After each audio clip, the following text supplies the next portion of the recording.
The day my grandfather passed away, no one argued about the inheritance. There wasn't much to inherit. No large house, no fortune, no expensive jewelry, just a lifetime of memories.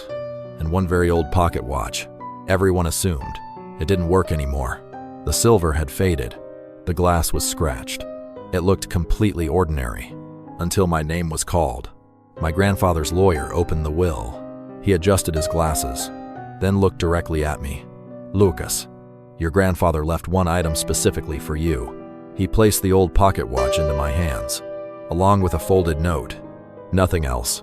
No money. No explanation. Just a watch. My cousins exchanged puzzled looks. One of them whispered, "That's it?" Another laughed softly. "I guess Grandpa liked you the most." My father smiled, but he looked confused too. Grandpa had 4 grandchildren. Why had he chosen me? I unfolded the note. It contained only one sentence, written in Grandpa's familiar handwriting. "Never sell this watch. When the time is right, you'll understand." That was all. No signature, no date, nothing more. On the drive home, I turned the watch over in my hands. It was surprisingly heavy. The engraving on the back had almost disappeared. Only 3 words remained visible. "Keep your promise." I frowned. Promise? What promise? Grandpa had never mentioned it. As a child, I loved sitting beside him on the front porch. He always carried this watch in his pocket. Every evening at exactly 5 o'clock, he would open it, look at the time, smile quietly, then slip it back into his coat. I once asked, "Grandpa, why do you check it every day?" He simply replied, "Because some promises should never be forgotten." At the time, I thought he was talking about being punctual. Now, I wasn't so sure. Life became busy. Work, marriage, bills, responsibilities. The pocket watch ended up inside my desk drawer. Months turned into years. Then, 3 years passed. I rarely thought about it. Sometimes, I'd open the drawer, see the watch, remember Grandpa, then close it again, always telling myself, I'll look at it another day. One rainy Saturday afternoon, I was cleaning the house. While moving the desk, the drawer suddenly slid open. The watch fell, hit the wooden floor. With a loud metallic crack, my heart stopped. Oh no. I quickly picked it up, expecting to see shattered glass. Instead, something unexpected happened. A tiny hidden compartment popped open. I had owned the watch for 3 years and never realized it had a secret. Inside the small compartment was something wrapped in yellowed cloth. My hands began to shake because deep inside, I knew my grandfather hadn't left me an old watch. He had left me a mystery. For a long moment, I simply stared at the tiny compartment. It was perfectly hidden. Unless the watch fell, no one would ever know it existed. I carefully unfolded the yellowed cloth. Inside, there was a tiny brass key, no bigger than my thumb, along with a folded piece of paper. The paper was brittle with age, as if it had been waiting there for decades. I slowly opened it. In my grandfather's handwriting, only one sentence appeared. October 18th, Bish, Sifur, Pagna, Old Union train station. No explanation, no address, nothing else. I checked the calendar. October 18th, tomorrow. A chill ran through my body. It couldn't be a coincidence. Grandpa had passed away 3 years ago. Yet somehow, he had arranged something that was meant to happen tomorrow. I immediately called my father. "Dad, did Grandpa ever mention the old train station?" There was silence. Then he answered, "Only once." "What did he say?" He told me, "Some promises take a lifetime to keep." And then he changed the subject. That sentence again. Promises. The watch. The engraving. Everything pointed to the same mystery. But what promise? And to whom? The next afternoon, I arrived 30 minutes early. The old train station had long been abandoned. No trains stopped there anymore. The waiting room was empty. Paint peeled from the walls. The station clock had frozen years ago. Only the wind moved through the quiet building. I almost laughed at myself. Maybe I had misunderstood. Maybe this was just Grandpa's way of giving me one final adventure. Then, The station clock struck 5, even though it hadn't worked in years. 1, 2, 3, 4, 5. The sound echoed through the empty station. My heart began pounding. At that exact moment, I heard slow footsteps. Someone was walking toward me. An elderly woman appeared at the far end of the platform. She walked carefully with a wooden cane. Her silver hair moved gently in the breeze. When she saw the pocket watch in my hand, she suddenly stopped. Tears filled her eyes. She covered her mouth, as if she couldn't believe what she was seeing. Very softly, she whispered, "So, he kept his promise." I stood frozen. "You knew my grandfather?" She smiled through her tears. "I've been waiting for this day for over 60 years. She reached into her handbag, removed an old black and white photograph. It showed a much younger version of my grandfather, standing beside a soldier I had never seen before. On the back, someone had written, "Brothers Forever." I looked back at the woman. She gently touched the photograph, then looked into my eyes. "The man beside your grandfather was my brother." I felt the ground disappear beneath me, because I had never heard my grandfather mention him, not once, and I was about to discover the promise that connected our two families. Across more than half a century, the elderly woman held the photograph with trembling hands. She smiled sadly. "My name is Margaret. I've been waiting to meet you for longer than you've been alive." I looked again at the young soldier standing beside Grandpa. They couldn't have been older than 20. Both were smiling. Neither knew how much that single photograph would one day mean. "I've never seen him before," I admitted quietly. Margaret nodded. "I know. Your grandfather wanted it that way." She carefully folded the picture, then motioned toward an old wooden bench. "The story is a long one, so let's seat." The afternoon sun cast long shadows across the empty platform. For a few moments, neither of us spoke. Finally, Margaret broke the silence. "My brother's name was Thomas. He and your grandfather served together during the war. They weren't just friends. They were inseparable. They protected each other. They dreamed about returning home and starting families." She smiled faintly. "Thomas always said, 'If I make it home, my little sister will never have to worry again.'" Her smile slowly disappeared. But life doesn't always follow our plans. She reached into her handbag once more. This time, she removed a worn military medal. She placed it gently into my hand. "My brother never came home." I didn't know what to say. Margaret looked toward the old railway tracks. Her voice became almost a whisper. "During their final mission, there was an explosion. Your grandfather was trapped. My brother could have escaped. Instead, he ran back. He pulled your grandfather to safety, but he couldn't save himself." I closed my eyes, trying to picture the scene. A young man giving up his own chance to live so another could. Margaret wiped away a tear. "Before he died, my brother made your grandfather promise something." She paused, as if the words still carried the weight of that day. "He said, 'Please don't let my sister face this world alone.'" The station felt completely silent. Even the wind seemed to stop. I always assumed. Margaret continued, "Your grandfather would visit once, maybe twice, but he came every year. On October 18th, at exactly 5 o'clock, he never missed a single year." I stared at the old pocket watch. Suddenly, everything made sense. Why Grandpa checked it every evening. Why the engraving read, "Keep your promise." The watch had never reminded him of time. It reminded him of a promise. Margaret smiled through her tears. "For 60 years, he brought flowers. We talked. We remembered Thomas. Then he'd catch the evening train home. He never wanted anyone to know. He always said, 'Some promises don't need applause. They only need to be kept.'" I felt tears forming in my eyes. All my life, I had admired my grandfather, yet I had never known. The greatest thing he ever did wasn't something anyone had ever seen. Margaret slowly reached into her bag again. This time, she removed a small wooden box. She held it close to her heart, then placed it gently in my hands. "It belongs to your family now." Across the lid, my grandfather had written 5 simple words. "For Lucas, when I'm gone." My heart began to race. I carefully lifted the lid, completely unaware that inside were hundreds of letters, never meant to be forgotten. The wooden box felt surprisingly heavy, Its corners were worn smooth, as if it had been opened hundreds of times. I slowly lifted the lid. Inside were dozens of neatly bundled letters. Each stack was tied with faded blue ribbon. Every envelope had a date. The oldest was more than 60 years old. Margaret smiled softly. He wrote every one of them. I looked up. Grandpa. She nodded. Every month. For the rest of his life. I picked up the first letter.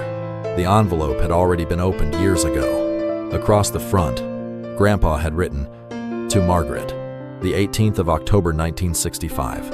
Inside, the paper had turned yellow with age, but Grandpa's handwriting was still clear. Dear Margaret, today marks 1 year since Thomas left us. Not a single day has passed without me remembering his courage. I cannot repay the life he gave me, but I can honor it.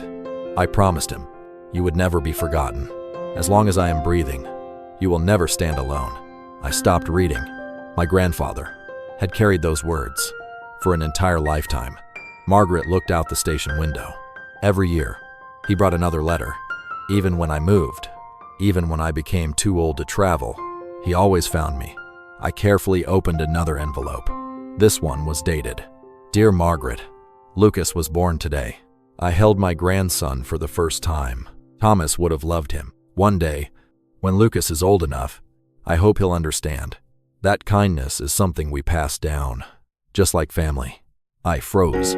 He had written about me the very day I was born. Without me ever knowing, the next letter spoke of Dad's graduation. Another described Grandma's illness. Another mentioned Christmas dinners. Grandpa wasn't simply updating Margaret. He was sharing his life, keeping her connected to the family she had unknowingly helped create. Margaret smiled. I watched your family grow through his letters. I've never met your father. I never met your grandmother, but I knew all of you. It felt like I had a family too. I couldn't hold back my tears. For decades, my grandfather had quietly kept a lonely woman from feeling forgotten, not out of obligation, but out of gratitude. Near the bottom of the box, I found a smaller bundle. Unlike the others, these envelopes had never been opened. Each one was marked, "To be read after my death." My heartbeat quickened. "Why didn't you read these?" I asked. Margaret smiled sadly. "Because," he told me, "they weren't for me. They weren't for you." I untied the ribbon. The first envelope bore today's date. On the back, Grandpa had written one final sentence. "Some promises don't end with one generation." I slowly broke the seal, never imagining that Grandpa's final request would ask me to continue the promise he had faithfully kept for more than 60 years. My hands trembled. As I opened the envelope, the paper inside looked newer. Grandpa must have written it only a few months before he passed away. I took a deep breath. Then I began to read. "Dear Lucas, if this letter has reached you, then my old watch has done its job. I knew one day you would discover its secret. Not because you were the smartest grandchild, not because you were my favorite, but because you always listened when I told stories, even when you were little." I smiled through my tears. Boy.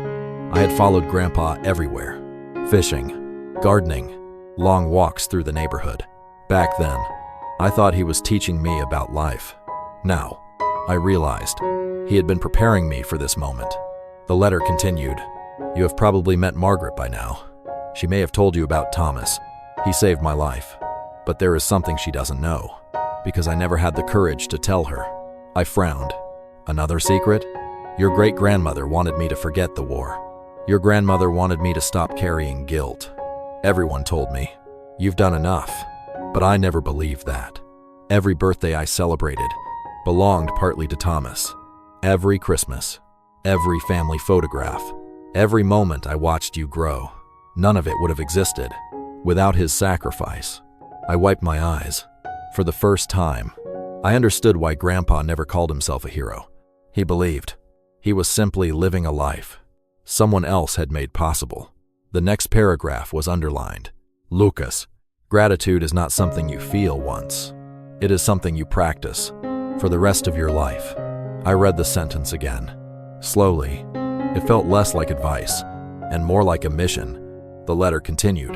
"I don't want you to replace me. No one can. But I do hope you'll visit Margaret sometimes. Not because she needs charity, because everyone deserves to know they haven't been forgotten. One day, you'll understand. Loneliness can be heavier than any illness. I looked across the platform. Margaret was watching birds gather near the old tracks. She looked peaceful. Yet suddenly, I realized how many years she had spent waiting. Not for money, not for gifts, just for someone who remembered. At the bottom of the letter, Grandpa had added one final request. Please, don't let my pocket watch become a family treasure. Let it become a family reminder. Every time you hear it tick, call someone you love. Visit someone who's lonely. Keep a promise. Do one quiet act of kindness. That way, time will never truly run out. I gently closed the letter. For the first time, the old watch didn't feel like an inheritance. It felt like a responsibility, a beautiful one. As Margaret prepared to leave, she handed me one final envelope. I almost forgot. He asked me to give you this, but only after you finished reading. Across the front, in Grandpa's familiar handwriting, were 6 words that made my heart race. The truth about October 18th. Until that moment, I had believed I knew the whole story. I was wrong. The biggest secret had not yet been revealed. For a long moment, I couldn't bring myself to open the final envelope. Its paper was newer than the others. The words on the front seemed heavier. The truth about October 18th. I had always believed October 18th was simply the day Grandpa met Margaret. Or perhaps the day Thomas died. But deep inside, I knew there had to be more. I carefully unfolded the letter. It began exactly the way Grandpa always spoke to me.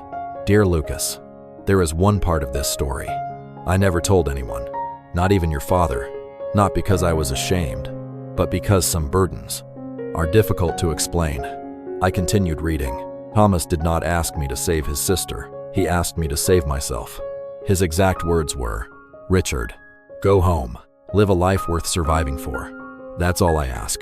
I felt my throat tighten. Everything Grandpa had done, for more than 60 years, had grown from those few words. The letter continued. For many years, I believed I had failed him. Every time I laughed, I wondered why I deserved happiness. Every birthday, I remembered he never had another one. Every Christmas, I thought of the family he never had the chance to build. Then, one day, I visited Margaret. She was only 19. She smiled through her tears and said something that changed my life forever. If my brother were standing here, he wouldn't want you to spend your life mourning him. He'd want you to spend your life honoring him. Grandpa wrote. That was the day. His guilt finally became gratitude. Instead of asking, why did I survive? He began asking, how can I make my life worthy of the gift I received?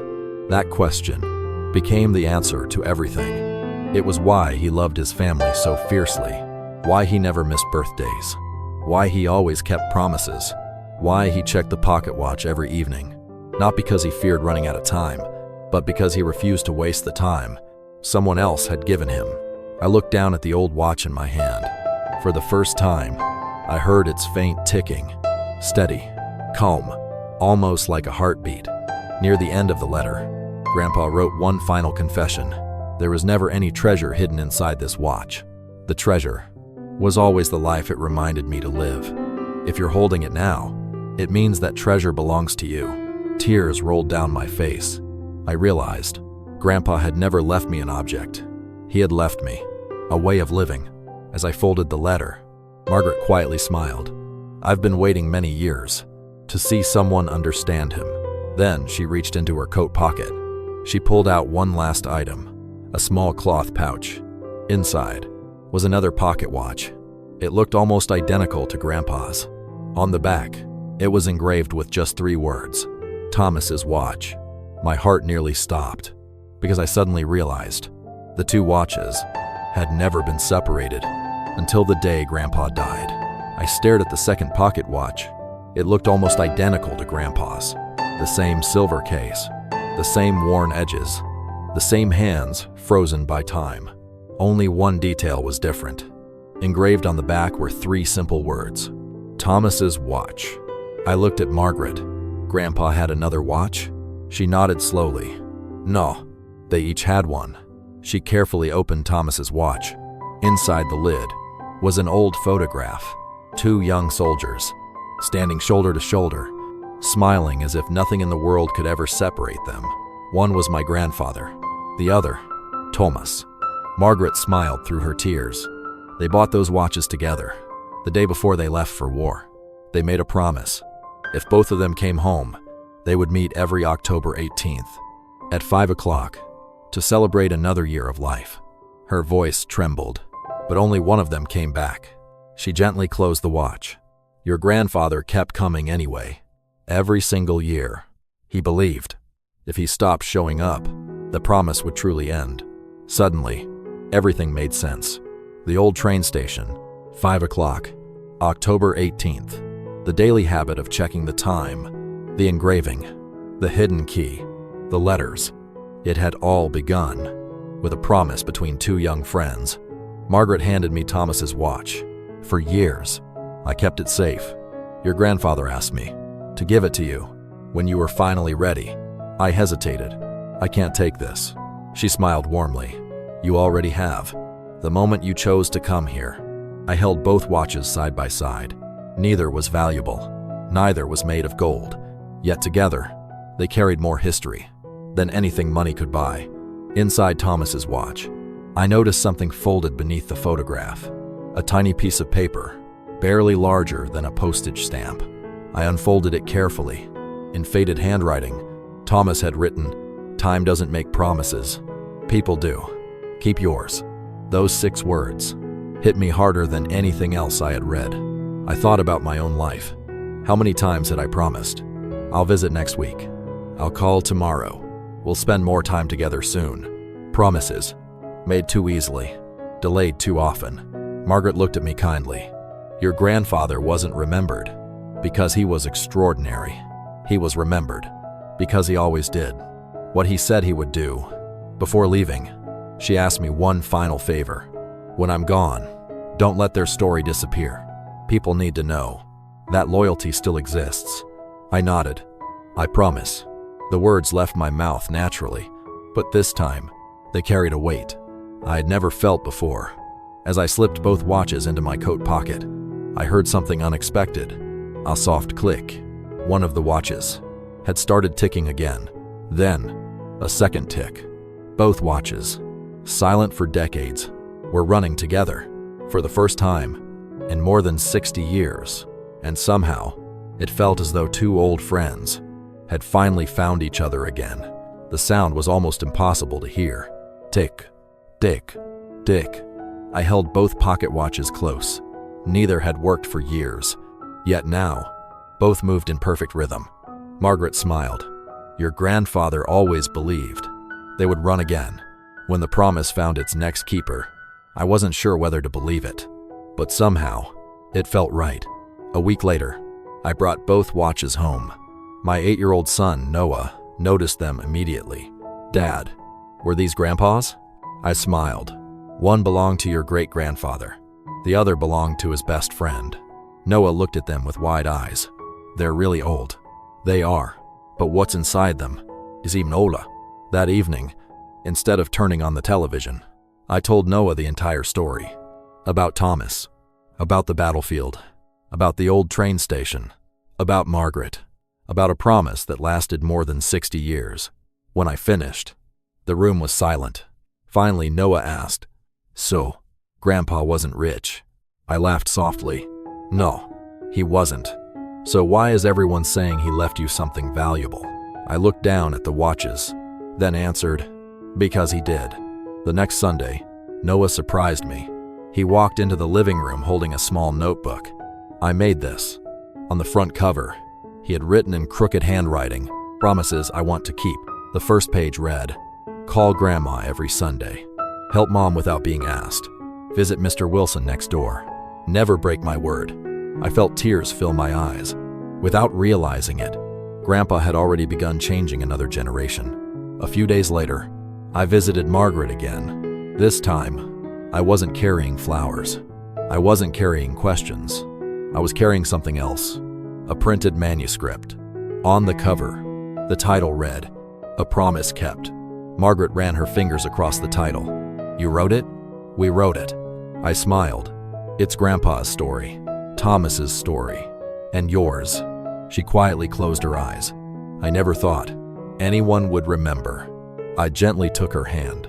"They won't just remember. They'll learn from you." Months later, the book was published. We expected a few friends to read it. Instead, thousands of letters arrived. People wrote about calling estranged parents, visiting aging neighbors, keeping old promises, forgiving old friends. One simple story was changing lives, exactly as Grandpa would have hoped. On the first anniversary of Grandpa's passing, our entire family gathered at the old train station.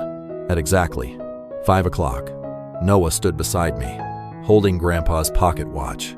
He looked up and asked, "Dad, do we have to come every year?" I smiled. "No, we get to." As the station clock struck 5, the watches began ticking together once more. I looked toward the empty platform. For just a moment, I could almost imagine 2 young soldiers standing there, smiling, keeping their promise. Then Noah tugged gently on my sleeve. "Dad, I think Grandpa would be happy." I nodded.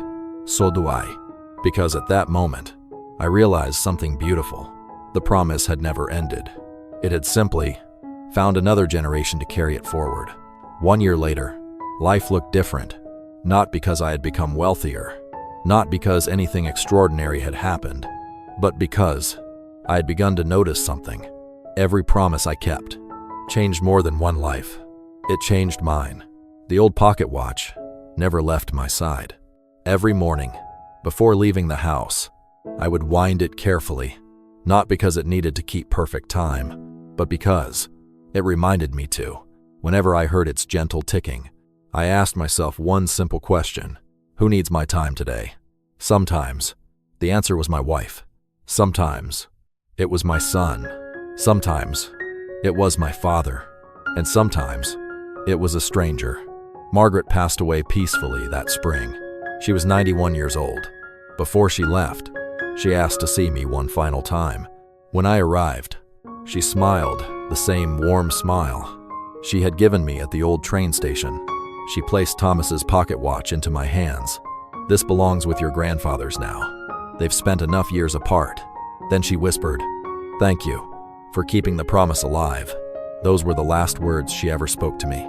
At her funeral, there were no grand speeches, no famous people, just ordinary families, veterans, neighbors, children. Many of them held a copy of A Promise Kept. Some had never met Margaret. Some had never known my grandfather. Yet all of them had been touched by a promise made 60 years earlier. A few months later, Noah came home from school. He looked unusually quiet. "Dad, today a new boy ate lunch alone. What did you do?" He smiled. I remembered Grandpa, so I sat with him. Then he reached into his backpack and pulled out a folded piece of paper. It read, "A promise doesn't have to be big. It just has to be kept." My eyes filled with tears. The legacy had already begun to grow beyond our family. That evening, I opened Grandpa's pocket watch one last time, hidden inside the lid. I noticed something I had somehow missed, a tiny engraving. So small, I needed a magnifying glass to read it. It said, "Time is the only gift you can never earn back. Spend it on people." I closed the watch, held it against my heart, and smiled. People often ask me, "What was your grandfather's greatest treasure?" They expect me to mention the pocket watch, or the letters, or the book. I always shake my head. No, the watch was never the treasure. The letters weren't either. The treasure was the way he chose to live. He taught me that loyalty doesn't need an audience. Kindness doesn't need recognition. And the greatest inheritance isn't money. It's a life that inspires others, long after you're gone. Today, every October 18th, at exactly 5 o'clock, 3 generations of our family meet at the old train station. We bring flowers. We share stories. We laugh. We remember. And before we leave, we wind the 2 old pocket watches together. Their gentle ticking echoes across the quiet platform, not as a reminder of the past, but as a promise to the future. Because time will always move forward. The question is, what promise will you keep while you still have it?